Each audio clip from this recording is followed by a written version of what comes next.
Então vamos lá. Agora sim, boa noite a todos. Vamos dar início aqui então ao nosso mini curso no nosso ciclo de estudos. Temos aqui a professora Priscila. Obrigado pela presença, professora Priscila. Temos aqui também o nosso palestrante na sala. Estamos com aproximadamente 87 pessoas. Pessoal, eu vou fazer alguns pedidos a vocês que estão aqui para acompanhar. Eu peço que vocês podem manter a câmera aberta se quiserem, mas mantenham o som, o áudio fechado para não atrapalhar a apresentação do professor Sandro, tá? A validação da presença de vocês é pelo link que eu vou mandar algumas vezes, já tenho mandado, vou mandar mais algumas vezes aqui. E se alguém tiver problemas, e só essas pessoas eu peço que façam isso, coloquem o seu nome e o seu RA no chat para registrar, como alguns já estão fazendo. Mas eu instruo vocês que o link correto, a forma correta de validar, é através do link que eu vou mandar algumas vezes, tá? Durante a palestra do professor, pode surgir dúvidas para vocês, e eu peço que não façam as questões, pelo menos durante a fala dele, de modo oral. Então, caso tenha alguma dúvida, coloque aqui no chat, que eu vou separando para vocês, e ao final eu passo para o professor, ou se por acaso ele tem acesso à leitura aqui também, caso ele leia e queira responder de plano, fica ao critério dele, tá? Então eu vou deixar aberto para isso. Professora Priscila, quer fazer alguma consideração? Quer falar alguma coisa? Antes de darmos início? Não, só que aproveitem muito, aprendam muito, que cai na prova. Cai na prova da vida, na prova do conhecimento, em todas as provas que vocês pensarem, cai na prova, né, professor? Então, muito obrigada, professor. Muito obrigada, professor Santos, de estar aqui conosco, tá? Só isso. Bom mini curso, gente, bom aprendizado. Obrigado, Priscila. Ô, Janice, eu estou vendo a sua colocação aqui, mas eu não tenho nenhum pedido pendente, tá? Talvez ela tenha pedido para acessar a sala errada. Pede para ela conferir isso, por favor. Bom, vamos lá. Pessoal, o tema de hoje é um tema muito importante, né? Já de plano agradeço o professor Sandro por ter se disponibilizado aqui a vir falar com a gente. É um tema que muitas vezes durante o curso de Direito, ou nas aulas de Direito Penal, a gente não consegue aprofundar, e eu sei que surgem muitas dúvidas. Eu já lecionei a matéria de Teoria da Pena, e sempre tem alguma dúvida que surge em relação a isso, e acho que nada melhor do que uma pessoa que trabalha com isso na prática para vir fazer uma apresentação sobre o tema para a gente, tá? Então, o nosso palestrante de hoje, eu estou aqui com um mini currículo dele, professor Sandro Marcos Barrichello. O tema da palestra de hoje é a remissão da pena pelo estudo e leitura como forma de ressocialização da pessoa privada de liberdade. O professor Sandro é bacharel em Direito e em Ciências Contábeis, é pós-graduado em Direito Penal e Processual Penal, servidor público há 30 anos, sendo que 26 desses 30 anos ele trabalha no sistema penitenciário. Atualmente ele é diretor da Penitenciária Estadual de Cruzeiro do Oeste. Então vejam que nós temos uma pessoa gabaritada para falar aqui. O Sandro eu tive a honra de orientá-lo no TCC, na especialização, e ele aceitou gentilmente o meu convite para vir falar com vocês, tá bom? Sandro, seja muito bem-vindo à nossa casa, fique à vontade, o tempo é seu, fique à vontade para falar da forma como preferir aqui, não sei se você pretende apresentar alguma coisa, mas vamos lá, um abraço, estou aqui. Bom, professor, primeiramente, boa noite, professor Carlos, professora Priscila, muito prazer, boa noite, e estendo a toda a direção e coordenação da universidade. É um prazer estar aqui falando principalmente de um tema que, num primeiro momento, foi muito debatido, questionado, né? Mas que hoje a gente vê como fundamental na ressocialização do preso e no retorno dessa pessoa privada de liberdade para a sociedade, né? Então, primeiramente, essa função de professor, eu acho que é um peso muito grande, né? Eu não tenho essa habilidade, mas eu acredito que a experiência no dia a dia do trabalho talvez compense essa falta da sala de aula, né? Então, vamos lá. Só para complementar, eu sou de Maringá, né? Minha vida profissional, a grande maioria, eu tive a oportunidade de trabalhar em Maringá, na penitenciária de Maringá, estadual de Maringá, por 18 anos. Tive a oportunidade de ser chefe de segurança também por 2 anos lá, de 2008 a 2010.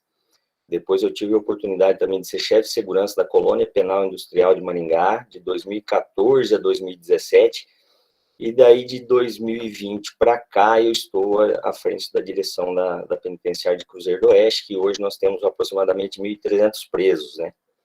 Uma quantidade até relativa. Então vamos lá começar. Eu peço desculpas, né, mais uma vez pelo problema aí da internet, da câmera, mas aí vamos tentar resolver da melhor maneira possível aí, tá bom?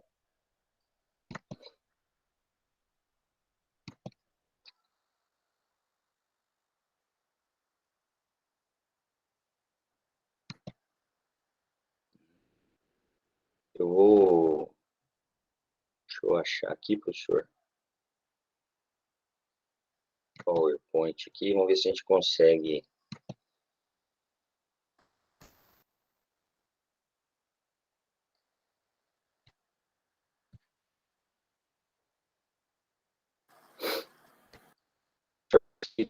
Só para me entender aqui, a tela? Eu vejo sua tela aqui. Vê, né? Vejo. O pessoal Tá. também vê em casa?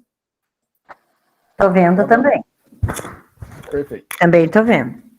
Tá, então beleza. Então assim, pessoal, aí eu vou passando, aí se como o professor Carlos colocou, se tiver alguma questão, alguma pergunta, a gente vai tentando ver aqui também pelo chat, né?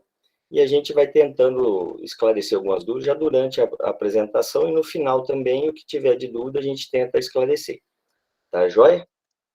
Então, nós vamos falar da questão da remissão de pena como forma de ressocialização da pessoa privada de liberdade, e aí eu faço até uma ressalva ali, né? Essa pessoa, será que ela vai ser ressocializada ou ela precisa ser socializada, né? Porque esse eu acho que é um dos grandes problemas que a gente vê hoje, que as pessoas que entram no sistema penitenciário, elas entram numa questão social, uma questão de estudo muito precária. Eu estou no sistema penitenciário desde 1996, onde os crimes das pessoas que estavam lá eram principalmente homicídios, roubo a banco, assaltos, e hoje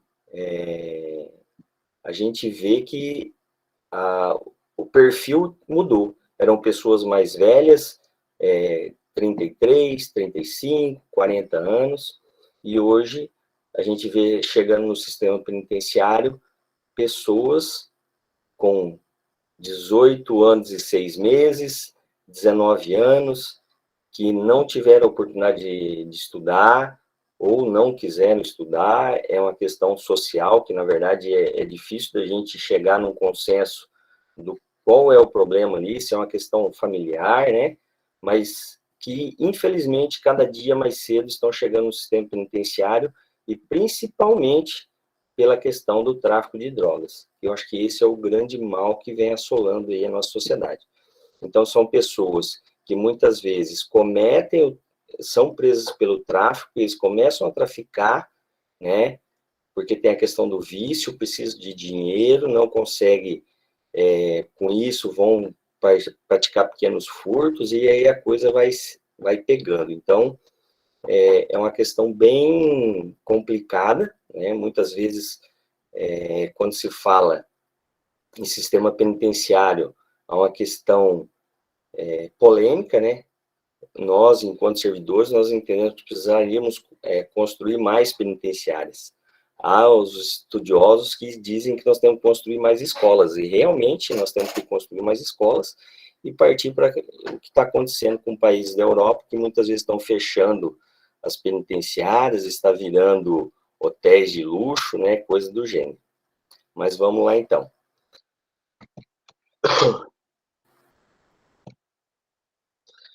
Aí, a questão da remissão de pena, nós vamos fazer uma participação, falar um pouco da parte histórica dela, né? Como surgiu, aonde surgiu. Há uma polêmica, inclusive, nessa questão do surgimento dela, mas na própria na questão das exposições da Lei de Execução Penal, ela traz lá no seu item 133, que o Devasa traz que isso apareceu no Código Penal Espanhol em 1937, né, onde os prisioneiros de guerra eram colocados para trabalhar, e a partir dali, para cada 2 dias de trabalho, eles tinham um dia de remissão de pena. Então, lá em 37, começa a surgir isso daí. Com isso, também começa a aparecer em outros países, né, nos códigos penais de outros países. Bulgária, México, Estados Unidos, Canadá, Noruega. E isso daí, considerando na Espanha, era só um decreto, né, que permitia isso daí, e depois ela aparece em 1937, aí ela vem para o Código Penal, realmente, né, e fixa ali. Então, a partir daí, nós temos uma questão que nos ajuda bastante. E aí, com esse benefício, porque a gente tem um entendimento que, assim, é uma grande conquista que foi realizada com esse advento da remissão de pena, primeiramente pelo trabalho, tá bom?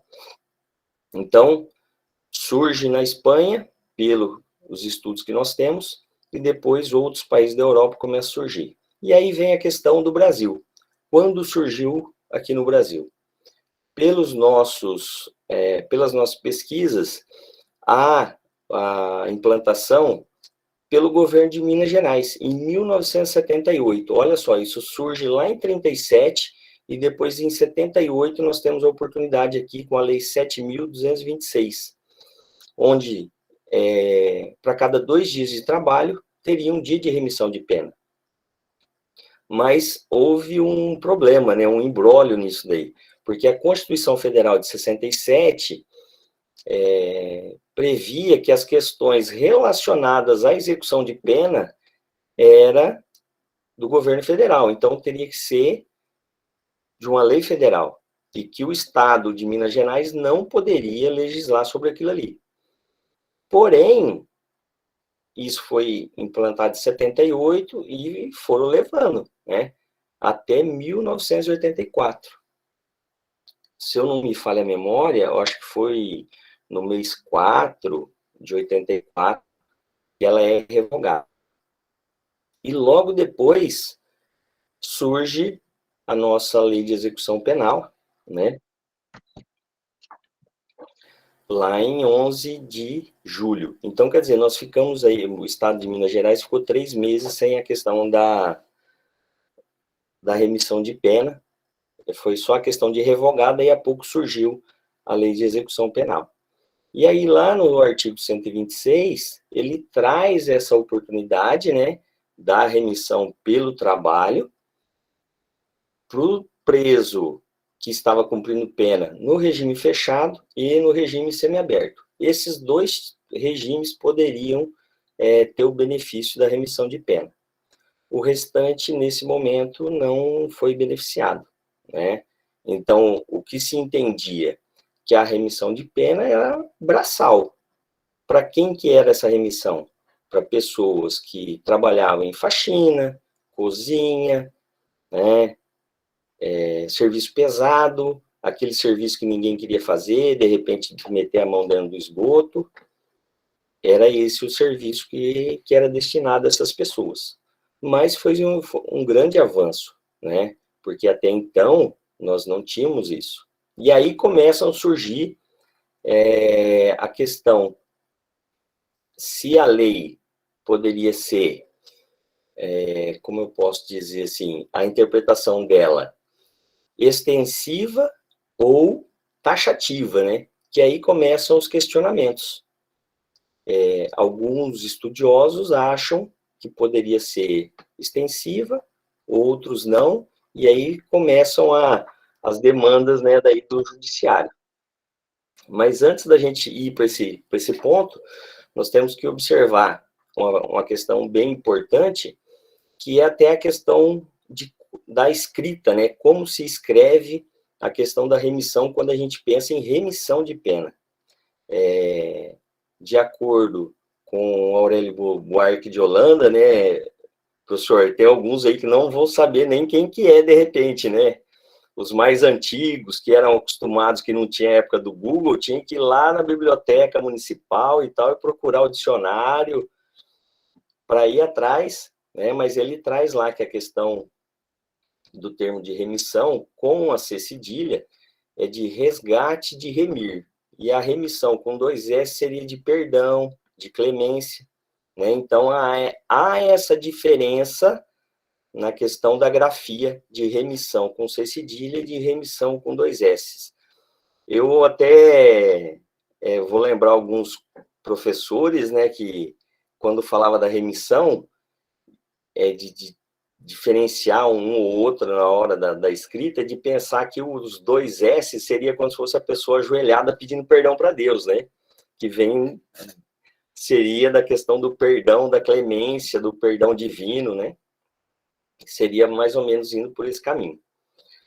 E aí, a remissão, ela tem o intuito de abater a pena através do trabalho. O trabalho tem um caráter educativo, resgatar a dignidade da pessoa humana, tem a questão da individualização da pena, né, o bem-estar da pessoa humana, a questão da qualificação dessa pessoa para o mercado de trabalho. Como eu falei anteriormente, essa pessoa ela vai sair, indiferente se ela ficou presa por 5 anos, ela tem uma condenação de 30 anos, ou tem uma condenação de 100 anos, mas ela vai sair. E nós, enquanto servidores do sistema penitenciário, enquanto profissionais da área jurídica, nós não podemos esquecer essas pessoas dentro do sistema, e nós temos que tentar preparar ela para que ela saia melhor do que entrou, porque infelizmente é uma faculdade, é uma universidade, onde ele tem opções de aprender muitas coisas, porque esse, inclusive, é um dos grandes problemas que a gente identifica, né, dentro do sistema, que a lei ela é muito bonita quando fala da classificação, da separação, mas que, na realidade, essa classificação e essa separação, ela é um pouco mais complicada de acontecer, né? Nós teremos que ter mais unidades preparadas para a questão da faixa etária, questão dos crimes, e que hoje, infelizmente, há uma divisão basicamente assim: presos do convívio, né, que são os presos que não têm crime sexual, que não têm problema de convívio, que não têm dívidas com facções criminosas, e nós temos os presos do seguro, que aí vem presos de crime sexual, presos que têm essa diferença com as facções, e aí hoje a separação basicamente se dá dessa forma. E nós temos que procurar devolver esses 2 grupos da melhor maneira possível para a sociedade, porque, afinal de contas, nós não temos prisão perpétua e nós também não temos a pena de morte no Brasil, né? Então, ele vai voltar, não adianta, ele vai voltar para a sociedade. E nós temos que tentar devolver ele melhor do que ele entrou, né? E aí, com a questão do trabalho, que foi contemplado pela remissão lá em 84, começa a surgir os questionamentos com relação à possibilidade de pena através do estudo, porque alguns estudiosos, né, professores, doutrinadores, tinham entendimento que o estudo também poderia trazer a questão, um benefício para o apenado, né? Então, ele também teria condições de remir a pena através do estudo. E aí começa alguns juízes aqui e ali começando a conceder esse benefício, mas também encontraram muita dificuldade, porque se a gente for ver a questão que a lei de execução penal entra em vigor em 84, aí nós vamos ter uma experiência a nível, assim, estados como Paraná, São Paulo, que são pioneiros, né, desbravadores nessa questão da remissão de pena, né? Nós temos a Vara de Execuções de Curitiba, em 1996, ela lança a Portaria 05, né, que permitia que a cada 18 horas de estudo, o preso teria um dia de remissão da sua pena. Mas a coisa não foi para frente, né? Infelizmente a coisa não andou, e depois eles fizeram a nova portaria, depois lá em 2010, 2001, tá? Republicaram essa, é idêntica à mesma portaria, só alterando a questão do número dela, mas mantendo para cada 18 horas aula, um dia de remissão. A penitenciária de Maringá entra em funcionamento em 3 de março de 1996, a inauguração dela, e em 1997, após a criação da Vara de Execuções, o juiz da época, o Dr. Nabor, ele também publica a Portaria 0197, mais ou menos nos mesmos moldes dessa de Curitiba, né? Concedendo para cada 18 horas aula, um dia de remissão de pena. Mas foi tanta pancada, né, que o Ministério Público não tinha o entendimento que ele tinha quando publicou, né? Eu não sei se por falta de uma conversa prévia entre o Ministério Público e o juiz da execução na época, mas assim, houve muito questionamento, era concedido, entrava-se com os pedidos, ele concedia, e aí havia o questionamento e isso ia parar lá no tribunal, né? E alguns, dependendo da Câmara, ganhavam, outros perdiam, e a coisa foi se arrastando aí até a definição só lá em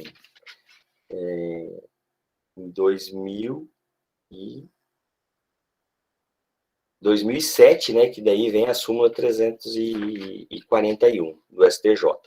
Então, só para a gente ver como essa lacuna, esse tempo de 84 até a definição em 2007, né, era muito complicado. E assim, tanto em Brasília, no Supremo, havia muitos questionamentos. Uma turma era favorável, a outra não. Uma turma é mais flexível e a outra não. Acho que o preso, assim, da mesma forma que nós, enquanto sociedade, às vezes temos esse pensamento também. Ah, o cara fez coisa de errada? Pau no lombo dele, né? Infelizmente é assim. Deixa eu só ver aqui o Rafael. Quando o condenado pode escolher se fará um curso preparatório ou um curso superior? O Rafael, essa questão do curso preparatório ou curso superior vai depender muito de onde ele está, tá? Se ele estiver no regime semiaberto, que seria o caso da Colônia Penal Industrial de Maringá, ou da CEPAI, que é a Colônia Penal Industrial de Piraquara, é mais fácil dele estudar. Inclusive, ele tem a permissão para ir estudar fora, né? Que nem em Maringá. Eu não sei se hoje está acontecendo isso, mas até 2019, a juiz da execução, quando o preso ele precisaria fazer a faculdade, principalmente na questão noturna, que ele teria que retornar aí por volta da meia-noite e meia para a unidade, ela pedia para a instalação da tornozeleira até para acompanhar onde que ele estava indo à noite, se realmente ele estava indo estudar, tá? A questão do curso preparatório já não é mais complicado, tá? Mas hoje está em fase de implantação dentro do sistema penitenciário paranaense a forma de EAD para curso superior. Tem-se um projeto com uma faculdade de Goiás, com o apoio de uma igreja evangélica, né, que está dando um suporte. Então, o que a gente acredita que vai começar a funcionar a questão do ensino superior por meio remoto, né, EAD, que é a oportunidade que ele vai ter para fazer, mas isso está em fase de acontecer, tem algumas unidades que estão conseguindo implantar, tem Londrina uma questão de presos que estão conseguindo fazer o vestibular da UEL, né? Há uma questão que o juiz da execução tem que ser favorável a isso, né? E o Ministério Público, então, assim, não depende de uma só pessoa. Existe, né, quando se fala da execução penal, é um grupo, né, de pessoas que precisam entender e gostar daquilo ali. Da mesma forma, com relação ao trabalho, só retomando assim um pouco da questão do trabalho, né, o preso no regime fechado, ele tem a oportunidade de trabalhar fora da unidade prisional. Só para ter um exemplo, aqui em Cruzeiro, eu tenho 40 presos que trabalham na prefeitura de Cruzeiro do Oeste, e são presos do regime fechado, que atendendo o que diz a lei de execução penal, que é ter cumprido 1/6 da pena, ter bom comportamento, não ter falta grave, não é só a questão da falta grave, não ter falta disciplinar vigente. Esse preso, ele tendo aptidão, ele passa pelo crivo de um conselho disciplinar, que vai atestar se ele tem condições ou não, apesar que ninguém tem estrela na testa, né? Mas tem isso daí. Então, ele passa por esse conselho disciplinar, que o pessoal descreve se ele aceita ou não, se ele é apto ou não para ir trabalhar fora da unidade, e a gente encaminha para juiz da execução. Teoricamente, não seria necessário, né? Eu tendo essa questão da classificação do conselho técnico, enquanto diretor da unidade, eu poderia colocar esse indivíduo para trabalhar na rua sem nenhum problema.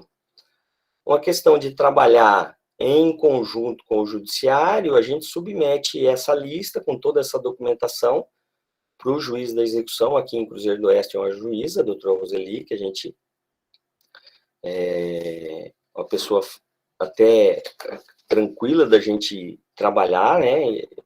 Não nos causa muitos transtornos, e a porta da penitenciária está sempre aberta para ela. Então, a gente tenta trabalhar dessa forma, com respeito, e mostrando o que está acontecendo, que isso facilita o nosso dia a dia, né? E aí ela avaliza, a gente põe o preso para trabalhar para fora. Então, ele sai de manhã, 7 horas da manhã, vai trabalhar na prefeitura. Quando é 5 horas da tarde, ele retorna. Às vezes, um ou outro acaba indo embora, presos que estão prestes a ter o benefício, né, do semiaberto, e acabam fugindo, daqui a pouco é recapturado e volta do zero, né? Esse seria um ponto.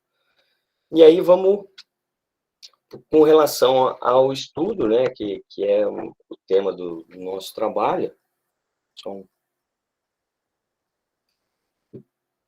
Aí, que nem eu comentei, ficou essa lacuna, né, de 84 até 2007, que muita coisa aconteceu nesse meio, mas ela aconteceu principalmente pela iniciativa de alguns juízes, iniciativas de advogados, que não contentes com as decisões, foram agravando, né, até que o STJ teve que decidir o que fazer.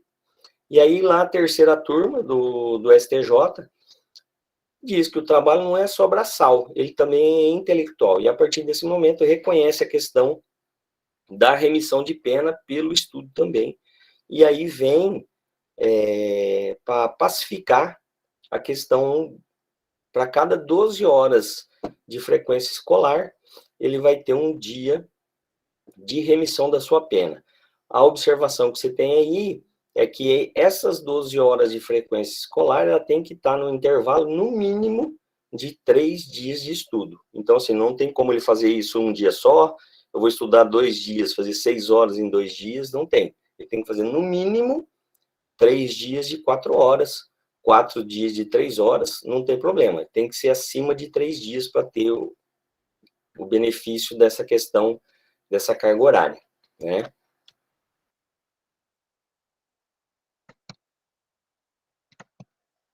Aí eu trago aqui uma só para entender, quando a gente fala nessa questão, se o preso é socializado ou ele é ressocializado quando ele entra no sistema penitenciário, todos vocês, se tiverem interesse a estatísticas, né, procure pelo SISDEPEN. Esse é um site do DEPEN Nacional, onde todas as penitenciárias, cadeias públicas do Brasil inteiro têm que preencher esse relatório. Ele é um relatório semestral. Agora, encerrando julho, encerrando junho, início de julho, já vem a determinação que nós temos que preencher os dados de janeiro a julho de 2022. Esses dados que eu estou apresentando aí é do último censo, vamos dizer assim, do último relatório, que é de julho a dezembro de 2021, onde havia, por esse censo, 670.714 presos. Na apresentação que eu fiz para o professor, o quadro era até pior, era 714, se eu não estiver enganado, né, que era de 2020. Mas ele, de semestre para semestre, ele muda bastante. A gente não entende o porquê, mas às vezes dá um balanço muito grande. Então, só para entender, isso é a nível de Brasil, tá, pessoal? Essa relação do SISDEPEN é a nível de Brasil. Então, desses 670 mil, nós temos aí 13.531 pessoas que são alfabetizados, né? Que ele é analfabeto funcional. 44 mil do ensino fundamental, 21 mil ensino médio, ensino superior, aí que vem, né? Bem pouquinho, 1.267, atividades complementares, que faz curso de costura, que vai entrar nessa questão, curso profissionalizante, às vezes tem uma atividade extracurricular, né? E já aparece a questão da remissão do estudo e do esporte, que é a inovação que vem pela resolução 391, que traz até a questão do esporte, que um pouquinho mais para frente a gente vai trabalhar um pouco sobre esse assunto também, né? E aí, um pouco do que é a realidade do Paraná, e essa realidade passa também, eu falo assim, da questão educacional, também por parte dos funcionários do sistema penitenciário, que lá em 82 há uma busca da implantação, né, do estudo, tanto para preso como para funcionário do sistema penitenciário, para ver como que é assim a dificuldade da época. Há uma lenda, né, eu não sei se isso é verdade ou não, mas isso passa dos mais velhos para os mais novos do sistema penitenciário, que para se trabalhar nas penitenciárias, porque assim, as penitenciárias do interior, elas vêm de 94 para frente. Em 94 se inaugura a Penitenciária Estadual de Londrina, em 96 a Penitenciária Estadual de Maringá, e aí começa a surgir as penitenciárias do interior. Mas caso contrário, era só Curitiba e Piraquara, né? Onde se falava em penitenciária era Curitiba e Piraquara. Curitiba com a U, penitenciária central, lá em Piraquara, que era a grande penitenciária do sistema, né? E aí surge esse projeto, né, o CBEJA, implanta essa questão, seria jovens e adultos, né, na época, e tenta a questão da escolarização dos funcionários. Aí só retomando a questão do servidor que eu falei, e já estou fugindo da historinha, né? E que diz o seguinte, que o pessoal ia na pedreira, que tinha lá, o pessoal quebrava a pedra no martelinho, na marreta mesmo, olhava o braço do cara. Se o cara tinha um braço desse tamanho, opa, quer trabalhar na penitenciária? Ah, mas eu não sei, não sei mexer com isso. Não, você não precisa saber nada não, você precisa dar pancada. E infelizmente era uma cultura, né? Achava que o cara tinha que ser grande, pensa assim, no guarda-roupa, né, no segurança de um famoso, que tem que ser grandão, o que se pensava era isso. E hoje não tem como trabalhar dessa forma. Hoje, o que a gente tenta pôr na cabeça do servidor é que hoje o servidor precisa trabalhar com a caneta. Não adianta você bater no preso. Ele não vai resolver o problema dele. Pelo contrário, você só vai criar um problema para você enquanto servidor público. Você não está ali para isso. O castigo físico não é permitido. Então, ele fez algum problema? Vá lá, faça o papel bem feito, escreva, e aí nós vamos levar isso para apreciação do Conselho Disciplinar, né, que vai punir ou não, dependendo do que tiver no papel. Por isso que a gente sempre fala, bate na questão da documentação ser bem feita. Porque a partir do momento que esse preso é sancionado, há uma mudança, e no caso, se o juiz homologar essa falta, vai ter uma mudança com relação da database, né, e que vai prejudicar o preso, não tem como. Ele vai ser prejudicado. Deixa eu só ver aqui o Carlos. Essa foi uma das causas. Essa questão do PCC, do surgimento dele, lá do estado de São Paulo, não é só a questão da agressão. Ela também tem a questão, se a gente for pegar assim, a questão histórica, é o início dos presos políticos que foram colocados com os presos comuns, né, que daí começou a surgir essa questão. Presos, volto a dizer que lá atrás, quando começou a surgir, eram os caras que roubavam banco, né, que tinha muita vontade, não tinham medo de nada, e eram muito respeitados. E tiveram a oportunidade de se encontrar com pessoas que tinham um intelecto um pouco maior, pensavam lá na frente, né, de união, essa questão da força, e aí que começa a questão das organizações criminosas. O que tudo indica surge dessa união de presos comuns com presos políticos, né? Mas tem essa questão também de ressachar a questão das agressões, a falta de material e das dificuldades que tinham nos sistemas, tanto de São Paulo como do Rio de Janeiro, né, que há o surgimento do Comando Vermelho e do PCC em São Paulo, o Comando Vermelho no Rio de Janeiro, né, que inclusive são grandes rivais, e aí começa a pipocar afora, aí o Paraná recebe uma remessa de presos do PCC, numa troca ingrata que fizeram lá atrás, né? E aí começa a ter todo o desdobramento aqui no Paraná. Então, hoje o Paraná é um estado basicamente controlado a nível de presos pelo PCC. Nós temos o estado de Santa Catarina, que já é o PGC, que é o primeiro Comando Catarinense, que é um braço do Comando Vermelho. Então, assim, o PCC não entra muito em Santa Catarina. E aí vai Família do Norte, Amigo dos Amigos, e tem uma série de facções aí que são inúmeras, né, Brasil afora. Mas que essas facções, na verdade, são muitas vezes facções regionais, mas que, na verdade, ou é braço do PCC ou é braço do Comando Vermelho. Essas são as duas grandes facções do Brasil hoje, né? Então, daí, voltando, o cara foi pego lá, laço, na pedreira, não sabia nada, né? Não sabia nem preencher o relatório, não conseguia fazer um livro-ato, e aí surge essa necessidade.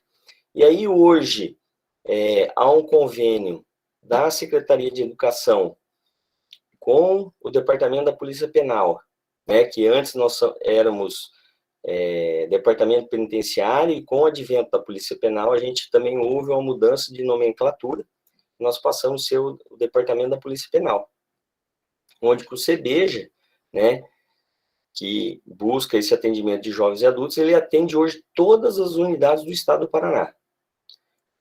Vamos supor, Cruzeiro do Oeste, nós temos o CEBEJA Manuel da Luz, Maringá tem o Tomires, Curitiba, Mário Faraco. Então, assim, cada regional, né, que tem as penitenciárias, Londrina vai ter, Ponta Grossa, Guarapuava. Então, assim, hoje, a nível de Paraná, no sistema penitenciário, existe o CEBEJA trabalhando e atuando dentro das penitenciárias, né? Então, aí vem, além do ensino, Nós temos a questão de cursos profissionalizantes, Senai, Senac, Senar, curso de eletricista, pedreiro, azulejista, por incrível que pareça, casqueamento de equinos e bovinos hoje é menos, mas lá atrás nós tínhamos um pessoal que vinha do meio rural e tinha necessidade desse tipo de curso, né? Hoje também está mudando, porque o homem no campo, ele tem saído do campo, né? Há uma previsão, se eu não me falha a memória, 2030, a população do campo vai girar em torno de 4 a 5% da população do Brasil. Tá tudo vindo para a cidade, né? Tá que nem pardal, tá tudo na cidade. E há essas adaptações, né? Curso de corte e costura, que nem aqui em Cruzeiro do Oeste nós temos um setor de costura, que inclusive durante a pandemia da Covid ajudou demais a comunidade da região e o sistema penitenciário. Foi produzido máscaras, produzidos jalecos. Nós temos um trabalho com o Hospital do Câncer aqui de Umuarama, que é o PECAM. Nós produzimos jalecos, lençóis, calça, o que assim, a vestimenta do dia a dia. O pessoal entra com a questão do material, eles conseguem doações e traz isso para o penitenciário e a gente vai costurando, conforme vai sobrando um tempinho ali, a gente vai ajudando. Mas na época da pandemia, é um setor que trabalhou muito forte, ajudou muita gente e que muitas vezes não é valorizado e não é mostrado. Então, é um ponto negativo que eu vejo no sistema penitenciário, que não há intenção de se mostrar o que acontece de bom. Pelo contrário, a gente tenta mostrar, às vezes, o que é ruim, né? O que é ruim é mais fácil da gente mostrar. Mas a gente espera que essa cultura, em determinado momento, mude, né? Mas vamos ver o que nos aguarda. E aí, falando daquelas portarias, né, que eu já falei anteriormente, que tinha essa questão do se o estudo era 18 horas, 12 horas, uns concediam e outros não, né? E aí vem essas questões que a VEP de Curitiba concedia 18 horas, a VEP de Maringá 18 horas. Inclusive, em 2002, tem essa vara de execuções de penas alternativas em Recife, que ele concedia, deixa eu só ver aqui que eu fiz até uma anotação, com relação à carga horária. Ela dava 1 hora de remissão para cada 5 dias de efetiva frequência escolar. Porém, se no período do mês ali ele tivesse 3 faltas durante o mês, o juiz não dava nem 1 hora para ele de remissão.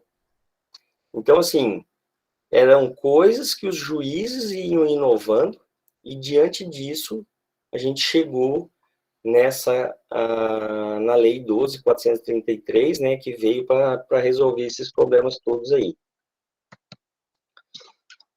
Aí a outra dúvida que se tinha era com relação se poderia ser acumulado o trabalho ou não, né? Num primeiro momento, nada feito, ninguém concedia. Uma coisa é o trabalho, outra coisa era o estudo. E depois também, com a alteração da Lei de Execução Penal, falou que não, se houver compatibilidade entre os horários, não há problema. O que tem que acontecer? O preso ele tem que trabalhar no mínimo 6 horas. Então, ele trabalha de 6 a 8 horas. Teve de 6 a 8 horas. No contraturno, ele tem o estudo, sem problema. Então, ele pode estudar de manhã e trabalhar à tarde. Pode trabalhar de manhã e estudar à tarde, ou num outro período quase à noite, porque tem unidade que às vezes tem a condição, que é a Colônia Penal de Maringá, ela tem a condição, inclusive tem o funcionamento das aulas no período noturno, né?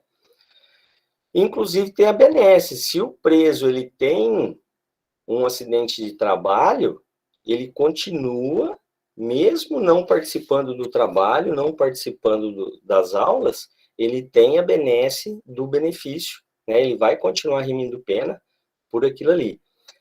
A única questão que acontece é assim, se ele tem a questão do pecúlio que ele recebe para trabalhar, ele deixa de receber esse valor né, porque ele não está trabalhando, mas ele tem a oportunidade de continuar remindo a pena dele sem problema, tá bom? Aí só uma questão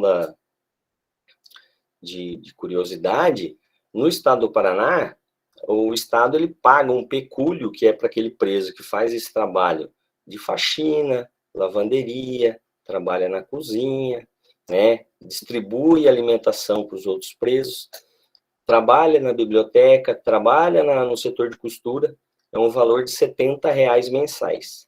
Esse é o pecúlio que o estado do Paraná paga para o preso. Se ele trabalha fora da unidade, ou vem uma empresa que cria um convênio, que monta um setor de trabalho dentro da unidade, aí o convênio prevê o quê? Que a empresa pague um salário mínimo por preso, só que esse valor do salário mínimo, 75% é destinado ao preso, 25% é destinado ao fundo penitenciário, que vai, com esse recurso, cobrir as despesas desses presos que trabalham no pecúlio, que é esse que ganha R$ 70. Então, o que se busca com essa taxa, né, vamos dizer assim, seria a manutenção dos outros postos de trabalho. Aí, uma outra observação que pode ser feita é assim, que desse valor que ele recebe, vamos supor, 75%, vou só arredondar aqui, né, vamos pensar que o salário, de repente, fosse R$ 1.000, o salário mínimo aí, tá mais, né, mas para facilitar a conta, que advogados que não é muito bom em matemática, né, professor? Só na hora de levantar os alvará, né? Mas aí, vamos pensar que arredondando em R$ 1.000, 75% daria R$ 750. Desses R$ 750, ele tem condições de disponibilizar para a família, desde que ele tenha a família cadastrada, junto ao serviço social que tem um cadastramento anterior, até não, 80% desse valor ele pode destinar para a família. Então, muitos buscam esse trabalho remunerado justamente por causa disso, porque tem condições de ajudar a família lá fora. E, obrigatoriamente, 20% desse valor vai para uma poupança prisional, que hoje é no Banco do Brasil, né? Se ele tem família, a família pode retirar 80%, 20% para essa poupança prisional. Se ele não tem nenhuma família cadastrada, todo esse valor, vamos pensar no 750, todo esse 750 vai para a poupança prisional. E aí, no dia do alvará dele de soltura, a partir do momento que a gente dá baixa nele no sistema, eu consigo gerar um documento que é a liberação dessa poupança prisional. Aí ele pode ir em qualquer agência do Banco do Brasil com esse documento e ele vai sacar o dinheiro que é direito dele. Então, tem presos que acabam, dependendo do tempo que ele está trabalhando, quando ele sai da penitenciária, a gente até brinca, né? Cuidado com o sequestro na porta do banco. Porque tem preso que vai sair com 15 mil, 20 mil reais, porque às vezes não tinha família para retirar esse dinheiro, né? Então, ele tem realmente um pé de meia lá. Mas, né, essa questão é só de ser lembrado, né? E o outro só, às vezes, cria uma grande angústia, mas quem está no campo do direito, né, eu acho que fica um pouco mais fácil de entender, que é a questão do auxílio reclusão, né? Onde que todos, só fazendo um parênteses aqui no nosso tema, né, que acham que todos os presos têm direito de receber, e não é, né?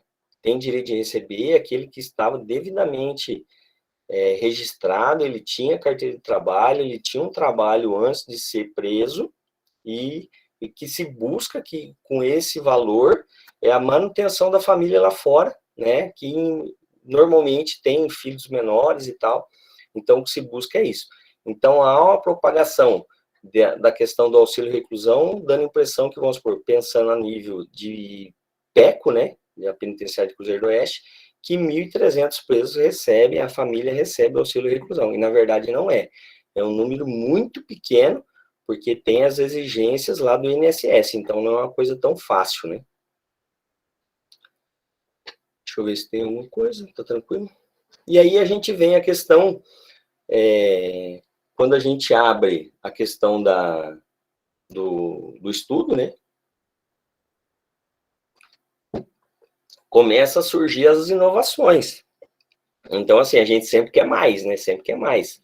Eu consegui o trabalho, eu quero conseguir a remissão pelo estudo. Eu consegui a remissão pelo estudo, eu quero conseguir a remissão pela leitura de livros. Então, assim, nós temos... Lá em 2007, surge a possibilidade da remissão pelo estudo.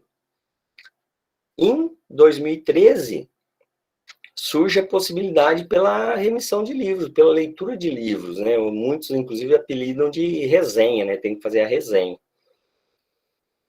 E tem essa lacuna, a partir de 2013 a coisa funciona. E depois ela é revogada agora em 2021 com a resolução 391 do CNJ, né? Que é uma orientação, que é essa recomendação, mas que é seguido como se lei fosse. Né? Então, não mudou nada aqui, né, com relação aos benefícios e às obrigações, que era o quê?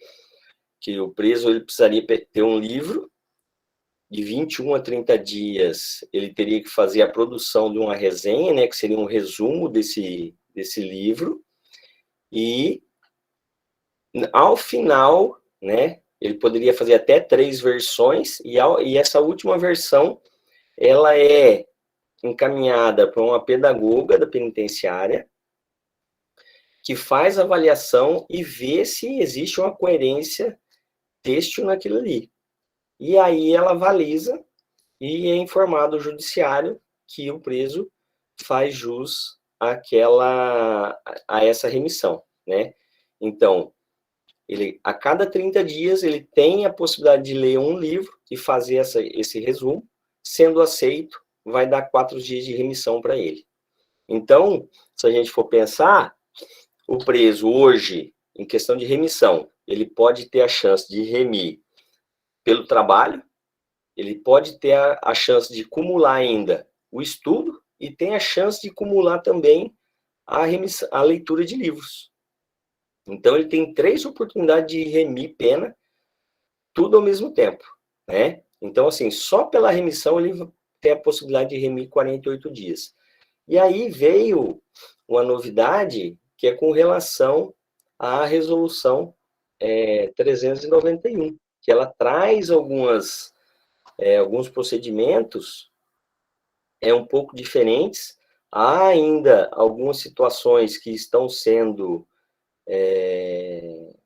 implementadas, eu vou dizer assim, né? Porque ela cria uma questão, assim, pela prática da leitura, pela atividade escolar, pela prática educativa, né? Pela leitura da Bíblia.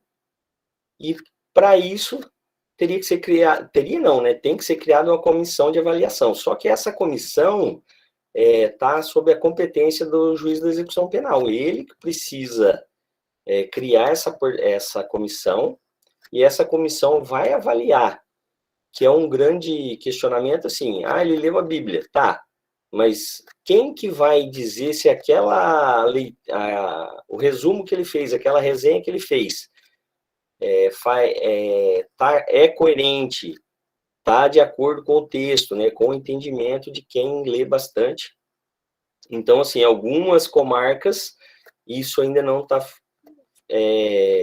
funcionando, porque tem a questão, inclusive, da possibilidade de simplesmente o preso ir lá e ter o registro que ele pegou o livro na biblioteca da unidade penal, que ele tem a remissão de pena por isso também.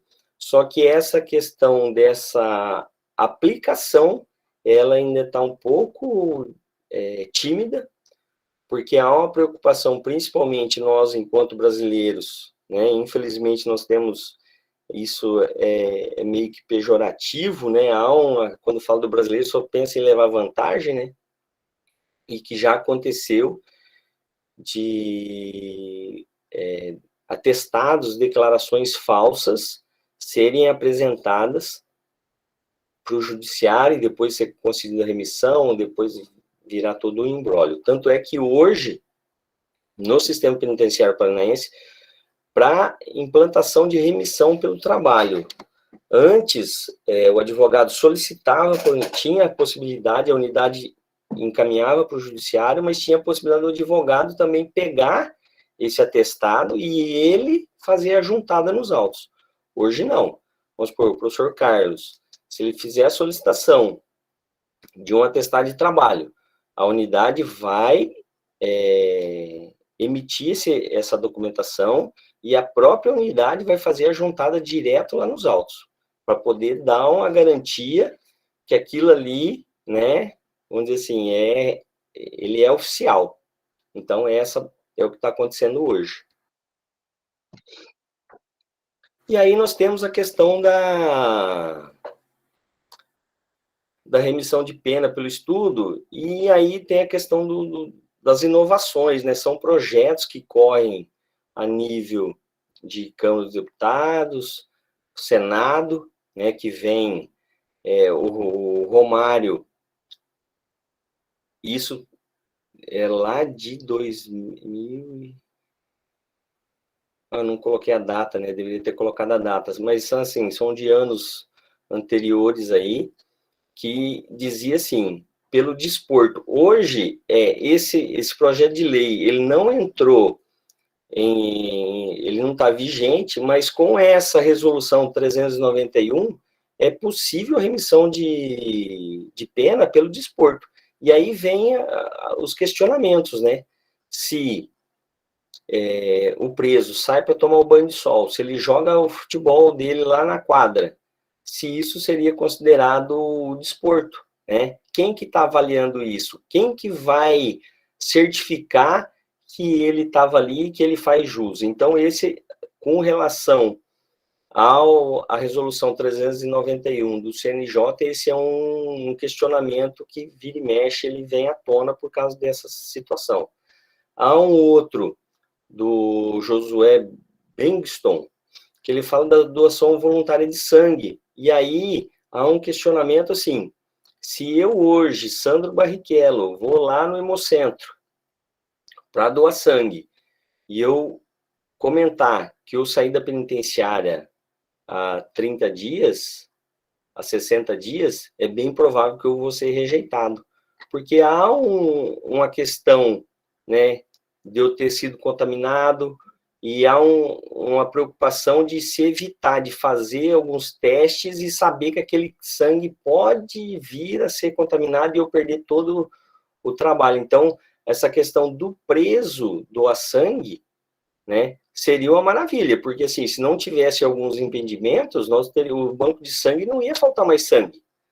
Porque imagina só, que nem em Cruzeiro, eu tenho 1.300 presos, Maringá, hoje, se pensar só nas 3 penitenciárias que tem, 2 penitenciárias e a colônia penal, nós temos 1.200, 1.500, tem quase 2.000 presos no complexo de Maringá. Então, assim, não teria problema, que o preso, cada 60 dias, ele iria doar sangue de novo, né? A questão da prática de profissional no âmbito cultural e artístico. O cara toca um violão, ele participa de um teatro na penitenciária, mas aí tem a questão de como avaliar tudo isso daí, né? Deixa eu só ver, qualquer condenado pode ter esse direito, mesmo que tenha pego a pena alta por um crime muito grave? O Fernando Martins pergunta. Fernando, qualquer preso, indiferente do que ele cometeu, todos eles têm direito à remissão de pena, tá? O que, na verdade, vai fechar as portas para ele é a questão do comportamento. Se ele não tiver um bom comportamento, ele dificilmente vai ter acesso, porque daí ele dá muito trabalho, né? Ele briga com o professor, briga com o aluno. Tem preso que, infelizmente, ele não consegue remir muita coisa, não. Quando ele é inserido no projeto, daí a pouco ele já arruma confusão e não consegue permanecer, tá? Mas indiferente do tempo da pena, do que ele cometeu, se ele matou, se ele roubou, se ele traficou, ou se ele tem a questão do crime sexual, aos olhos da lei ele tem o mesmo benefício, tá? O que vai acontecer, assim, que dependendo do crime, ele não é encaminhado para determinado canteiro de trabalho. Hoje até que não, mas vamos supor assim, o cara que anteriormente, lá atrás, né, eu falo isso já mais velhinho, né, no sistema, a preparação da alimentação do sistema penitenciário acontecia tudo dentro da penitenciária. Então, vamos pegar, por exemplo, a penitenciária de Maringá. Nós tínhamos uma época, tinha de 30 a 35 presos trabalhando dentro da cozinha. Então, eles começavam a trabalhar 4, 5 horas da manhã para preparar o café da manhã, depois vinha o almoço e vinha a janta. E ficava o dia inteiro ali. Então, o que acontecia? Lá atrás, mesmo que às vezes sem querer, a gente já fazia um trabalho de seleção. Vamos supor, o cara que tinha um crime de homicídio. E aí você ia ver, ele pegou uma peixeira e meteu a peixeira no cara lá. Eu vou pôr esse cara trabalhar na cozinha, onde que ele vai trabalhar com a faca o dia inteiro? Não tem como, né? Porque assim, sei lá se o tico e teco do cara vai que numa hora não funciona. Então a gente tenta evitar, tá? Mas a questão do direito, qualquer um vai ter. A única questão é essa de ele ter o primordial é o bom comportamento. Ele tendo um bom comportamento, as portas vão se abrir para ele, tá? Aí nós temos algumas situações que agora, assim, vem surgindo com mais frequência, que é essa questão do Lazier Martins, que é um senador do Rio Grande do Sul, que seria para a questão que o preso em situação degradante, né, onde que é a questão da superlotação, onde que ele não tem assistência da defensoria, que ele estaria sofrendo ali a questão do desrespeito com a sua integridade física, moral. Há um projeto de lei para cada 7 dias na prisão, nessa situação, ele teria um dia de remissão. Já tem um outro projeto do senador Davi Alcolumbre, né, que já foi o presidente do Senado, que para cada 15 dias de permanência nessa condição, né, que seria degradante, ele teria um dia de remissão. Inclusive, se ele não tiver condição, ele poderia ter até, inclusive, uma indenização pecuniária. Então, essas são algumas inovações que vão surgindo aí, muitas elas vêm, se param, ficam paradas por meio do caminho, né? Mas vira e mexe acontece alguma coisa. Tem do Rodrigo Pacheco, né, para prever, esse é um projeto de lei ainda, não está vigente, né, mas que prevê a possibilidade da remissão de pena para quem frequenta curso educacional não formal, né, não precisa ser a questão do CBJ, que hoje é o que acontece, mas a gente vê que com o advento dessa resolução 391 do CNJ de 2021, já pode ser feito, né? Anteriormente não podia, mas já abriu uma brecha aqui.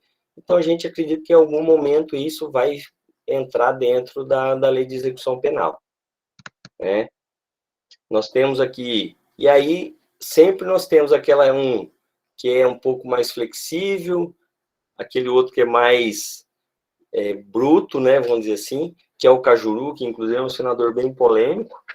Inclusive ele vem tratar da remissão como forma de proibição. De que forma? Ele quer proibir, o projeto de lei dele agora, de 2021, né, e se vocês entrar lá no site do Senado Federal e digitar lá remissão de pena, remissão, vai aparecer tudo isso daí, tá? Então, ele quer proibir a progressão de regime e a remissão de pena após a terceira condenação transitada em julgado por crime hediondo ou equiparado. Então, ele quer fazer o seguinte, o cara quer aquele que não se enquadra, que ele não tem jeito mesmo, ele vai e volta, vai e volta, vai e volta. Então, o que ele está buscando aqui? Não, você não tem jeito, você não vai ter remissão. Vai ficar aí, você não vai ter progressão de regime, ele quer barrar tudo, né? A gente sabe que vai encontrar uma barreira muito grande, porque vem tirar direitos, né? Então, eu particularmente acho que um projeto de lei desse não tem como avançar muito, não. Mas tá lá, de repente, dependendo do que acontece, né, com as mudanças aí das eleições, De repente, o quadro que se monta, né, tanto na Câmara dos Deputados como no Senado, de repente fica favorável, né? Mas isso daí a gente não tem como prever. Deixa eu ver aqui. Não, mas eu preciso, antes de ir para as considerações, um ponto que eu percebi que eu não comentei. Então, assim, ó, existe uma questão muito importante quando se fala em remissão de pena, que é com relação à forma como ela é computada, tá? Lá no início da remissão, muitas vezes ela era feita uma detração da pena que ele tinha sofrido. Essa detração, de repente, para quem está nos primeiros anos aí, ela é feita o quê? Vamos supor, eu tenho 1 ano de remissão, a minha condenação era de 10 anos, o juiz vai lá e desconta 1 ano, então começa a compensar em cálculo 9 anos de condenação. Então, essa detração, ela não é muito favorável para quem está preso, né? Porque a questão de benefícios se pensa na somatória da pena aí, né? Os cálculos, 1/6, 2/3, 2/5, aí vai depender de como tá, né? Mas a questão da detração, ela não é muito vantajosa. É lógico que é melhor 1 ano na pena, né? Mas para efeito de benefício, a detração, ela não é favorável para o preso. E depois veio considerando como pena cumprida, né? Então, de repente, eu tinha lá 10 anos, eu estou preso há 5 anos, eu tenho 1 ano de remissão, é como se eu tivesse 6 anos cumprido de pena. Então, isso favorece demais o preso. Então, por isso que ele busca a questão da remissão. Então, tem essa questão da detração, que hoje eu acho que é pouco utilizada, né? E que hoje a remissão de pena entra como pena cumprida e ela vai na soma dos dias que você já tem ali dentro do sistema. Com relação também, que eu acho que eu não comentei, a questão da falta grave, né? Que é houve uma mudança muito satisfatória, principalmente por benefício dos presos, que antes, com a súmula vinculante número 9 do STF, o que acontecia? O preso recebeu uma falta grave dentro do sistema penitenciário. Essa falta era informada para o juiz de execução, o juiz de execução ia lá e cortava tudo. Todo o benefício que ele tinha era cortado. Mesmo que o juiz já tivesse declarado a remissão, ele perdia tudo isso daí. Então, vamos supor, eu tinha lá 1 ano de remissão. Eu cometi uma falta grave dentro do sistema, ele perdia todo esse 1 ano, né? Tanto é que lá atrás, os presos não gostavam muito de ficar implantando a remissão, não. Ele deixava, ia acumulando, justamente com o intuito de evitar de ser sancionado numa falta grave. Depois, né, com a lei 12.433, lá de 2011, que faz as alterações na lei de execução penal, com relação à possibilidade do estudo e etc., né, que vem trazer esses benefícios, ele também faz essa alteração, que se o preso cometer uma falta grave dentro do sistema penitenciário, ele só pode ter como não é diminuído, né, da sua remissão, no máximo 1/3. Então, se eu tenho 9 meses de remissão, o juiz ele pode descontar 3 meses, né? No máximo de 3 meses. E aí vem o outro ponto que há alguns questionamentos também. Porque ele fala no máximo, eu posso cortar no máximo 1/3. Não há um quórum mínimo, né? Então, se o juiz, eu pego aquele juiz bonzinho, vamos dizer assim, e ele fala, não, beleza, você cometeu uma falta grave, eu vou descontar da sua remissão de pena 1 dia. Eu estou sendo até irônico, porque o juiz normalmente não faz isso, mas ele pode descontar 10 dias, 15 dias da pena. Então, antes era uma questão que cortava tudo, e hoje há um limite de até 1/3 da pena. Menos que isso, o juiz pode fazer o que ele quiser, que não vai ter problema nenhum, né? Aí, só lembrando que quando o preso comete uma falta grave, qual que é o procedimento? O setor de segurança faz um comunicado, né? A direção encaminha para a comissão disciplinar, onde o secretário vai fazer o oitivo do preso e precisa obrigatoriamente ter um defensor participando para dar legitimidade a esse procedimento administrativo, né? Então, se ele não tem advogado constituído, nós temos que pedir para algum advogado que às vezes vai na penitenciária atender um outro preso. Nós temos a possibilidade de fazer convênio com faculdades e universidades que nos atendem. No caso aqui de Cruzeiro, nós temos um convênio com a universidade, com a universidade aqui de Umuarama, que nos atende, que gentilmente nos fornece um advogado que participa dessas reuniões, né? Porque senão a coisa não anda. A coisa começa, a unidade grande começa a ter muito procedimento administrativo, e se você não consegue dar vazão, você vai travando o judiciário também. Porque quando o preso está para ter o benefício, que é solicitado pelo juiz o atestado de permanência dele, vai aparecer que ele tem a falta grave em aberto. E aí o juiz pau que ele quer liberar o preso, mas não pode, porque sem a definição de se a falta é grave ou não, ele também não pode decidir, né? Ouvido o preso, vai procedimento. Foi condenado na falta grave. Obrigatoriamente eu tenho que informar o juiz, esse preso, ele cometeu tal falta, ele foi pego com celular, foi pego com droga, ele fez um motim, fez uma rebelião, é falta grave. Vai para o juiz da execução, o juiz da execução obrigatoriamente, né, tem que marcar uma audiência de justificativa, ele vai ouvir o preso, né, o juiz, a juíza vai ouvir esse preso, e aí vai decidir se ele homologa essa falta disciplinar ou não. Então, assim, para nós do sistema penitenciário, não é competência nossa a decisão do juiz. Se o juiz quer liberar ele da falta ou não, não tem problema.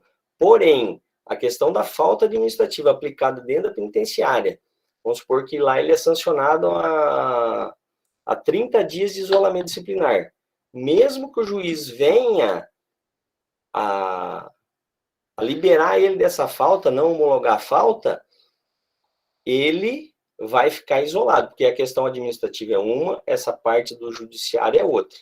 Então, assim, o juiz ele pode homologar ou não, mas ele também não interfere se ele está cumprindo a pena ali ou não, tá? Então, tem essa questão também, que ele tem que ir lá pro juiz. Porém, até esses dias eu conversei com a juíza, que é a doutora Roseli, volto a dizer, juíza, gosto muito dela, do trabalho dela, bem coerente nas decisões. Inclusive, ela fala assim, que está aparecendo aí uma linha de entendimento, que quando começa a aparecer essa linha, daqui a pouco ela é adotada, né? Que até eu acho que em razão do trabalho, do excesso de trabalho que está tendo, né, do judiciário, que o preso sancionado na falta grave, essa audiência de justificativa seria dispensável, né? Não sabemos se isso vai acontecer ou não, mas há uma linha indo para esse caminho. Existe uma parte boa, né? Mas, por outro lado, volto a dizer, enquanto Brasil, né, tem muita coisa boa, mas, infelizmente, nós temos alguns procedimentos que não são tão bons assim. Mas pode ser uma possibilidade de vir lá para frente. Tá joia? Aí, só caminhando aí para a parte final, as minhas considerações com relação à remissão de pena, eu acho fantástico, eu acho que, assim, nós temos que dar o direito o preso estudar, ele tem que ter isso daí. Nós somos movidos por objetivos, nós somos movidos que está lá no futuro, o que nós vamos buscar, né? Nós não somos bichos, nós não fomos criados para ficar enjaulados, diferente do que alguns acham. Nós não somos criados para isso, o nosso ordenamento não prevê essa punição de tranca o cara lá e joga a chave fora, né? Mas, no meu entendimento e na minha vivência nesse período aí, ela vem a ajudar bastante. Né? A única ressalva que eu faço é principalmente com essas inovações que estão surgindo aí, a gente não sabe o porquê, o que a gente vê e que, na verdade, existe a necessidade de um estudo, é que o crime organizado, de modo geral, isso não é a nível de Brasil, isso é a nível mundial, ela tem preparado pessoas para assumir cargos políticos. Isso a gente tem visto bastante, isso tem acontecido. Alguns acham que não, mas tem campanhas que são financiadas com o dinheiro das facções criminosas, dos grupos organizados. Então, assim, algumas inovações que começam a surgir, levanta-se a possibilidade de qual é a finalidade daquilo, né? Porque muitas vezes é muito direito. Quando começou a pandemia do coronavírus, na verdade, alguns achou que ia abrir todas as portas da penitenciária e colocar todo mundo na rua, porque todo mundo ia morrer. Junho, julho de 2020, eu não vencia fazer resposta para o judiciário perguntando de como que estava a questão do coronavírus dentro do sistema penitenciário. Por uma sorte, né? Eu falo por sorte, mas primeiramente Deus, nós passamos um 2020 maravilhoso dentro da penitenciária de Maringá, não tivemos nenhum caso de Covid entre presos. Alguns funcionários foram contaminados, inclusive nós tivemos a infelicidade de perder um colega de trabalho, apesar que tinha outros problemas, né, mas acabamos perdendo um colega de trabalho para a Covid, mas a questão do preso não, e isso facilitou, assim, acabou facilitando o nosso trabalho. Porque dava-se a entender que não, tem que abrir e soltar que vai morrer. Todo dia o advogado pedindo e aquela loucura, né? E aí, por sorte, também, o bom senso da juíza da execução, não, peraí, então, é isolamento?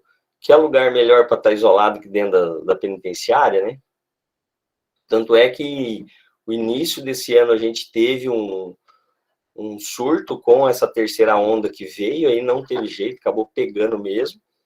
E aí o que foi feito? Se isolou a penitenciária por 14 dias, isolou tudo, bloqueou a movimentação, era só médico, audiência, e álcool, e higienização.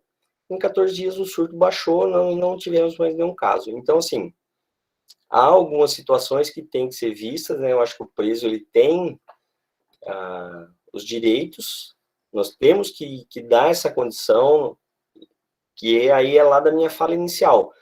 Essa pessoa, né?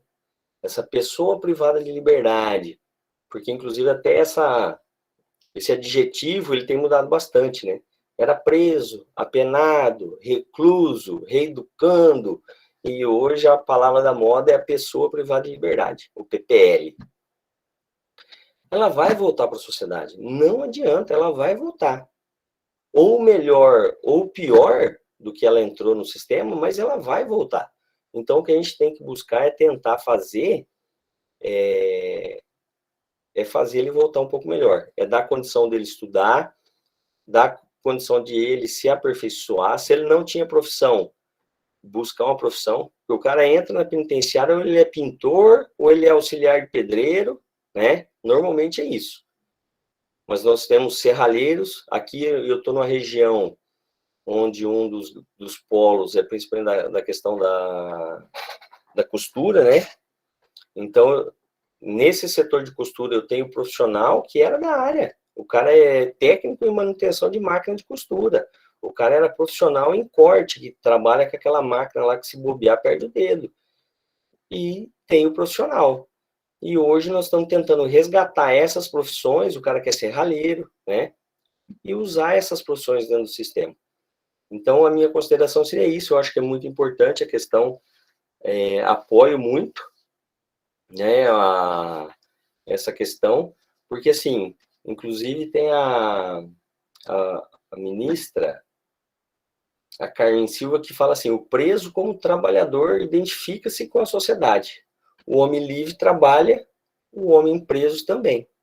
Então, nós temos que ter esse pensamento que ele vai voltar e que ele vai trabalhar. Tá joia? E aí uma palavra do Monteiro Lobato, né?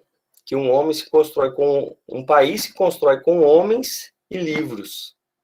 Então, eu acho que é uma palavra curtinha, um texto curto, mas eu acho que de uma grande importância. Tá joia? E aí, caso alguém precise de alguma coisa, se tiver alguma dúvida, de repente não quer perguntar agora, quiser mandar por e-mail, tem aí o Sandro Barichella aí nas redes sociais, vão me encontrar, podem encaminhar alguma dúvida, algum questionamento ali que a gente vai tentar tirar de vocês aí, apesar que o professor Cadu, né, se me permite, é fera do assunto, aí eu tive a oportunidade de participar da pós com ele, tive a satisfação de ter ele como orientador, né, na apresentação, e seria isso aí, fico à disposição para algum questionamento, alguma dúvida. Maravilha, Sandro. Muito obrigado pela sua fala. Nada como uma pessoa que entende a fundo o sistema para explicar essas coisas para a gente, né? Muito do que você falou, trouxe para a gente aqui, são coisas que eu me deparo muito com perguntas na sala de aula, sabe?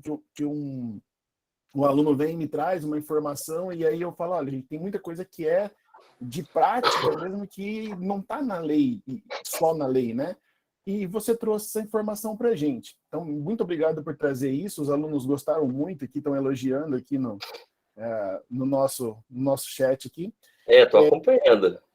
Algumas coisas que eu queria falar aqui. Primeiro, eu queria corrigir um erro meu aqui, que eu não fiz no começo, eu queria fazer agora. Eu queria agradecer a presença do Gustavo, né, que é o filho do Sandro, que foi meu aluno também na graduação. Né? Obrigado por estar aí, doutor Gustavo, né? Doutor advogado, doutor Gustavo. Opa, tamo junto, tamo junto. Obrigado pela sua presença, Gustavo. Bom, vamos lá, eu fiz algumas anotações aqui das perguntas dos alunos para a gente conversar aqui. Uma pergunta minha, Sandro, para você é o seguinte: na prática ali, essa remissão pelo estudo, ou mais precisamente eu queria saber pela leitura, o pessoal que está lá, as pessoas que estão com liberdade cerceada ali, eles procuram bastante isso na prática? Eles se interessam efetivamente? Procuram, professor. Inclusive, nós temos, assim, a demanda é maior do que a gente consegue atender. Só para ter uma ideia, nós temos uma média de 1.300 presos, né, que eu vou falar pela experiência da unidade que eu me encontro hoje. E o que tem sido feito? Tem sido feita uma rotação, né, onde hoje a pedagoga, com o auxiliar dela, que está sendo disponibilizada, ela atende 150 presos só com a remissão pela leitura. E aí, para não ficar só os 150, porque é aí que vem aquela questão da consideração lá de como fazer essa remissão.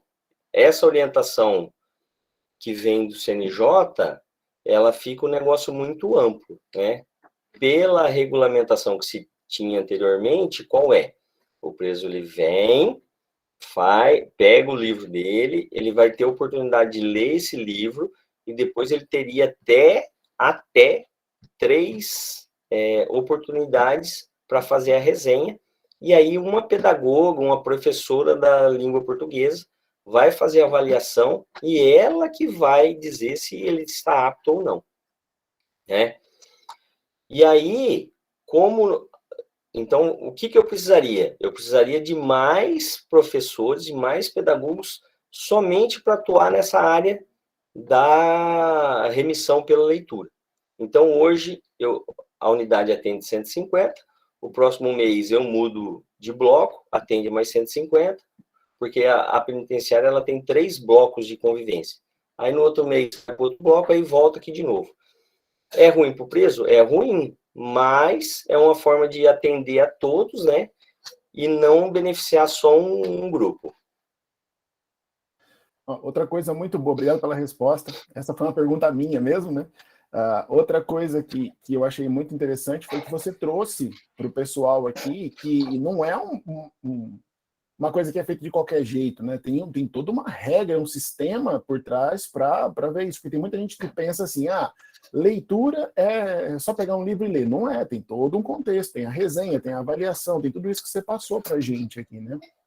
E isso, inclusive, esse é o pessoal, a pedagoga, né, que é a professora Lourdes, que é a pedagoga responsável, inclusive ela tem que guardar essa documentação, caso o judiciário tenha algum questionamento, alguma dúvida sobre aquilo ali, ela precisa apresentar essa documentação. Então, assim, tudo isso é documentado, tudo que é escrito pelo preso, essa resenha final, né, essa versão final que ele faz do livro, isso é tudo arquivado na pasta do preso, para que se tiver algum problema, algum questionamento, tenha como apresentar isso daí. Então, é por isso que essas inovações, essas facilidades que vêm aí, só lê, só faz, anota lá, manda não sei para quem. Então, há uma preocupação, inclusive a doutora Rosilia tem uma preocupação nessa questão da implantação de todas essas inovações da resolução 391 do CNJ, justamente por causa disso. Que hoje é feito, existe uma comissão, são servidores do Estado, que a partir do momento que se tiver algum problema, né, algum questionamento da conduta, ele também vai passar por um procedimento administrativo, né, e vai responder por aquilo ali, por tudo que ele fez ou deixou de fazer. E essa comissão, que é um trabalho, vamos dizer assim, voluntário. Vamos supor, se eu estou lá como voluntário e atesto que o cara fez e ele não fez, quem que vai me punir? Esses são os questionamentos, professor. Legal. Aí aqui, só aproveitando de trás para frente a pergunta da Ana Paula, essas pedagogas é através de concurso? Isso. O convênio que existe entre o Departamento da Polícia Penal e a Secretaria de Educação são professores que já são concursados. Então, vamos pegar aqui o Moarama, o Maringá, é a mesma forma. Vamos supor, abre-se um edital de chamamento, aí vai depender para qual região, né? Vamos pensar aí em Maringá. Maringá está precisando de uma pedagoga. O CB já faz a solicitação para a Secretaria de Educação, para a CED. A CED abre um edital para os profissionais da Regional de Maringá, que tem, e assim, é para a Regional de Maringá, não pode vir de outra região. O pessoal da Regional de Maringá, há uma inscrição e depois há uma seleção conforme o currículo de cada um, que vai ter uma pontuação. Vão passar por uma entrevista depois, e sendo selecionado, vai para o sistema. E aí, eles têm um benefício de ter o salário, e existe um percentual, por causa daí do risco de vida, de estar trabalhando dentro da unidade prisional, né, que acaba, inclusive, incentivando alguns professores a irem para o sistema por causa disso daí. Maravilha. Deixa eu dar uma olhadinha aqui nas perguntas que eu anotei do pessoal. A Natália Correia perguntou o seguinte: caberia remissão por violação à integridade física em relação aos direitos mínimos do ser humano durante a pandemia? Ela fala aqui, exemplo, saneamento básico, produtos de higiene, máscara, acesso à saúde, distanciamento, coisa do tipo. O Sandro trouxe para a gente ali um projeto de lei, Natália, e eu já abro a palavra para o Sandro, só retomando o que ele falou, que traz a remissão pela pena em locais degradantes, né, Sandro? Você falou disso. Mas tem uma decisão do STF, perdão, do STJ, que, se não me engano, de 2021, durante a pandemia, em que houve determinação de cumprimento de pena em dobro em situações degradantes, né? Tem uma decisão do STJ. Mas eu penso, não sei se o Sandro vai dizer para a gente, eu penso que dentro desse contexto do projeto de lei, talvez situações como essa possam ser tidas como degradantes. Você vê dessa forma também, Sandro? Com a pandemia, muita coisa apareceu de novidade, né? Com relação, vamos pensar assim, a projeto de lei. Existe o projeto de lei que essa situação degradante, um projeto de lei de 2015, ele fala que para cada 15 dias de permanência na prisão, ele teria um de pena. Já existe um outro projeto de 2017 que fala para cada 7 dias, um dia de remissão, né? Mas isso não saiu do papel ainda. Com a pandemia, o que aconteceu? Alguns juízes preocupados com o avanço da pandemia, eles fizeram uma antecipação do prazo. Então, mas isso vai de juiz para juiz. Aqui em Cruzeiro do Oeste, a juíza antecipou em 60 dias. Então, ele tinha um benefício, vamos pensar, 1º de agosto. A juíza, 60 dias antes, o cara, tipo, amanhã ele vai sair, né? E saía, dava 60 dias, saía. Com o fim da pandemia, a juíza aqui de Cruzeiro cortou. Não, nós não temos mais a necessidade dessa benesse. Então, 1º de agosto, ele vai sair agora só lá em 1º de agosto. Não existe essa antecipação do prazo. Já em contrapartida, tem vara de execução, o juiz da execução estava antecipando em 6 meses, né? Da mesma forma, nós temos situações que está uma polêmica muito grande agora, que é com relação ao crime hediondo do tráfico, que poderia a remissão, o benefício do 6º da pena, né? O primário. E tem juízes que têm concedido, tem juízes que não estão concedendo, que é o caso aqui de Cruzeiro, que ela não concede. Inclusive, já há decisão em Brasília dizendo que não há o porquê de conceder um 6º da pena, né? Mas aqui no Paraná tem juiz que está concedendo. E aí, qual que é o problema? O preso de Londrina e o preso de Cruzeiro do Oeste, eles têm essa mesma informação. E aí vira aquele rolo, né? Ah, mas lá solta. E aqui não solta. Infelizmente, é aquele negócio, né? Não tem como agradar a todos. Mas essa questão da questão da integridade física, durante a pandemia, foi o grande problema que a gente teve que responder direto, vinha o questionamento, nós tínhamos que encaminhar o preso para o setor de saúde, né, que às vezes o advogado, ao peticionar, ele não leva em consideração que essas unidades maiores, existe um corpo médico, existe um médico que trabalha lá dentro, existe um enfermeiro que vai ter condições de laudar isso daí. Então, quando chegava a petição, encaminhava o preso para o médico, ele colocava, o cara é diabético, mas ele está em bom estado de saúde, ele não tem problema, está tudo ok, encaminhava para o juiz. O juiz não concedia o benefício, né? E é diferente, às vezes, de uma cadeia pública, que está lá superlotado, apesar que no estado do Paraná, com o Departamento da Polícia Penal assumindo a responsabilidade desses presos que estão nas carceragens aí, que era os cadeiões, né? Que hoje são a denominação, tipo, é cadeia pública de Maringá, cadeia pública de Umuarama. Então, o próprio departamento tem tentado gerenciar isso de forma que venha amenizar essa questão da superlotação. Maravilha. A Amanda perguntou aqui o seguinte: essa remissão de pena, ou a remissão de pena, pode estar associada à doutrina do direito penal mínimo?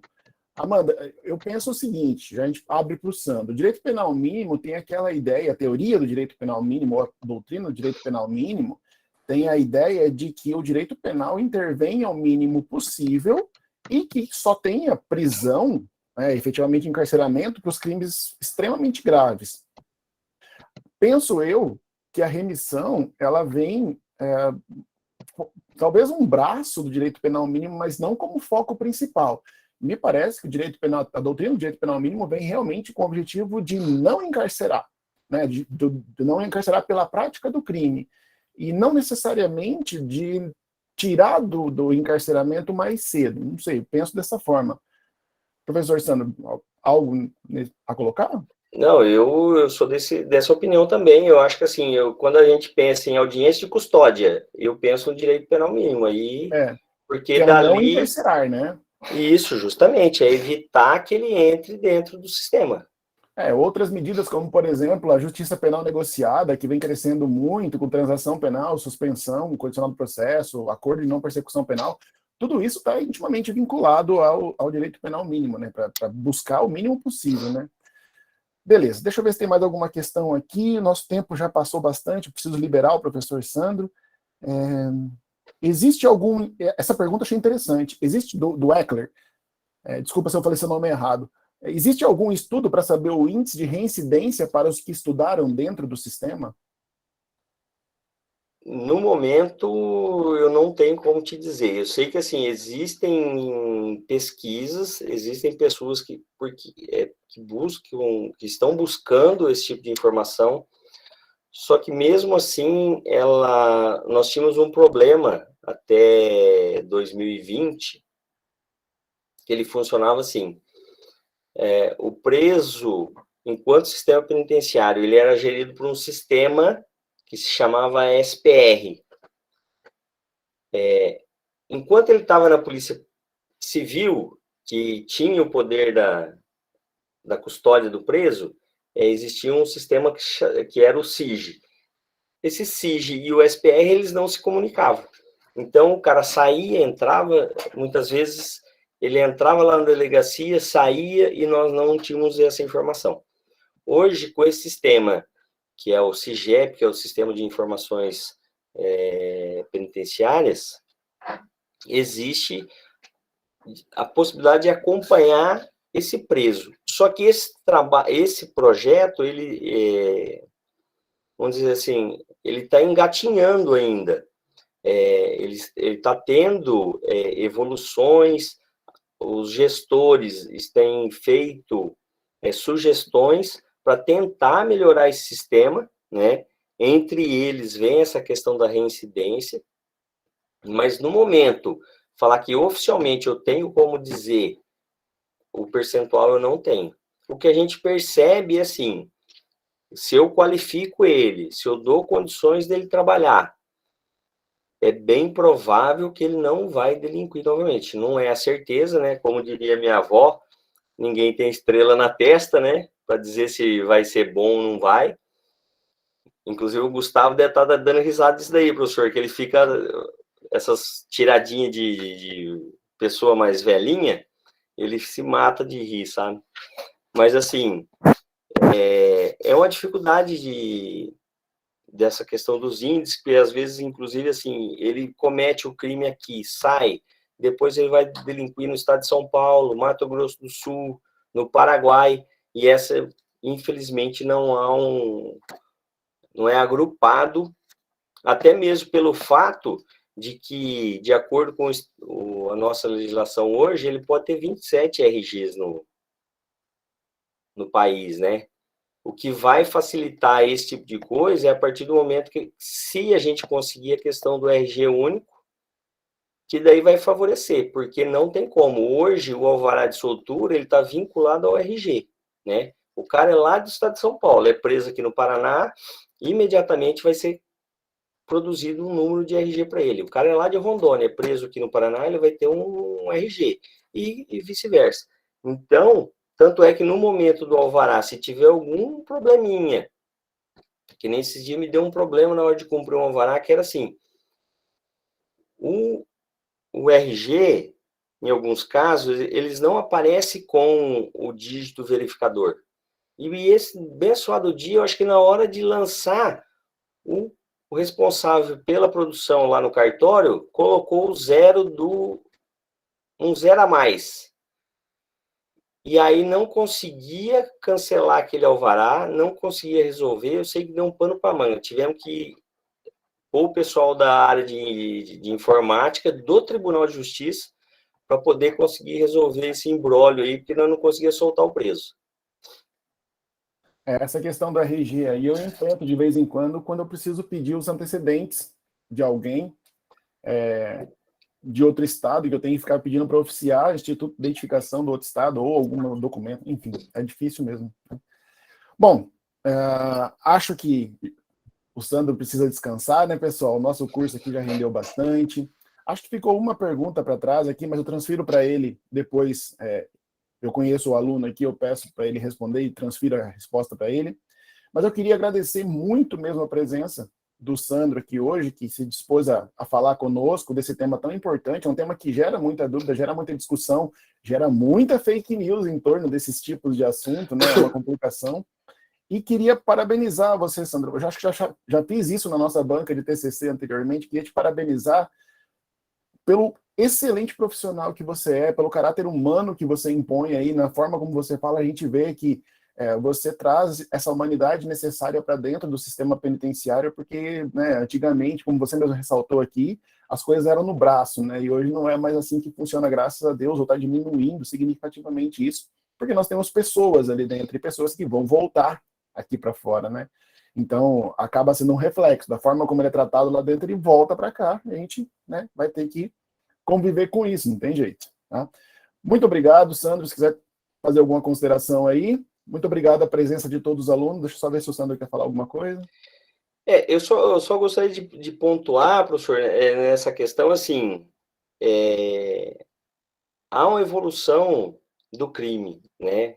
E o servidor do sistema, hoje, nós, enquanto policiais penais, nós temos que evoluir também. Antes, quando eu tinha os filhos menores, que hoje, que nem tá o Gustavo aí, já tá marmanjo, né? Eu sempre falava para eles, eu sempre andei em Maringá, frequentava, e assim, você quer encontrar o preso, você vai no shopping, você vai encontrar o cara no shopping, não adianta. E aí, o que acontecia? Eu saía de casa, já tinha uma regra. O cara chegou, porque dentro do sistema penitenciário eu não sou o Sandro, dentro do sistema penitenciário eu sou o Barrichello. Vai passar o Paraná todo aí, com certeza em algum lugar, ou bem ou mal, já ouviu falar do Barrichello, né? O cara chegou e chamou de seu Barrichello, fica ligeiro que é cliente meu. Então, assim, e eu nunca tive problema. Ah, porque você é bonzinho? Não. Entrei no sistema em 1996. O sistema era uma forma de gerir. Hoje ele é diferente. Então, assim, não é você bonzinho, é você ser correto com aquilo que você faz. Se você cobra o preso, beleza, mas a hora que é direito dele, você tem que ir lá e dar o direito dele. Não vamos ter problema. A grande questão que às vezes a gente encontra, a grande resistência, a grande barreira, é o quê? O funcionário, o servidor do sistema, ele quer só implantar o que é obrigação do preso. O que é direito, às vezes, ele quer esquecer, e nós não podemos trabalhar dessa forma. Então, assim, ando de cabeça erguida na rua, não tenho problema de encontrar. Se eu encontro o preso, eu estendo a mão, o cara vai me dar a mão. Se ele tiver com a mulher, vai apresentar a mulher. Eu nunca tive problema. Já alguns outros colegas de trabalho, infelizmente, não têm essa mesma postura e não podem ser dessa forma, né? Mas cada um sabe aquilo que faz. E gostaria de agradecer o convite, que nem eu falei, a experiência de falar, ela não é fácil, né? Isso daqui de estar com os pares, mas eu acho que a experiência ao longo desses 26 anos de sistema, acho que facilita, porque a gente tem alguma coisa a agregar. E nos colocamos à disposição, se precisar de mais alguma coisa, estamos aí para o que der e vier. E agradecer também em nome da comissão da Universidade Cidade Verde, né, os diretores, e agradecer pelo convite mais uma vez, professor, e estamos à disposição, tá bom? Muito obrigado. Obrigado, pessoal. Obrigado a todos que ficaram aí até o fim. Amanhã continuamos com os cursos, mas por hoje ficamos por aqui. Um abraço a todos, boa semana, fiquem com Deus. Um abraço, Sandro. Tchau, até mais, tchau, tchau. Até mais, tchau, tchau.